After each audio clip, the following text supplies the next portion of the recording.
তোর সংসার নেই, তুই থাক, গেলাম আমি বাপের বাড়ি। যাও, কিন্তু যাওয়ার আগে সুমন ফকিরের 600 টাকা দিয়ে যাইও। কিসের টাকা? আমি তো তার কাছ থেকে কোনো টাকা ধার আনি নাই। তোমার জন্য একটা তাবিজ আনছিলাম, বলছিল তাবিজে কাজ করলে টাকা দিয়েন। কি তুই আমারে তাবিজ করছিলি?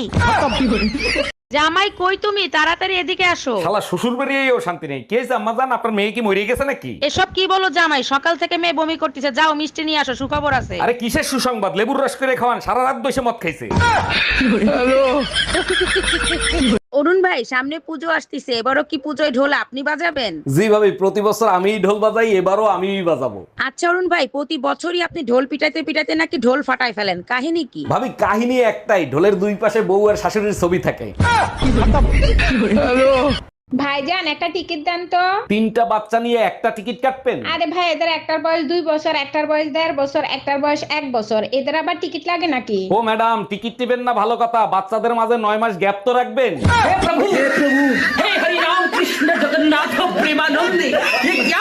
এই তুমি কাল রাতে কার সাথে ছিলা, সত্যি করে বলো। কাল রাতেই তো বললাম দাদির অবস্থা ভালো না, তার সাথে হসপিটালে থাকতে হবে। তাইলে তো আজকে রাতেও দাদির সাথে হসপিটালে থাকবা, তাই না? শরীরের অবস্থা যদি আগের মতো থাকে তাহলে আজকে রাতেও যেতে হবে। শরীরের অবস্থা আগের মতোই আছে, তোমার দাদি মেসেজ দিছে, কখন আসবা জানু?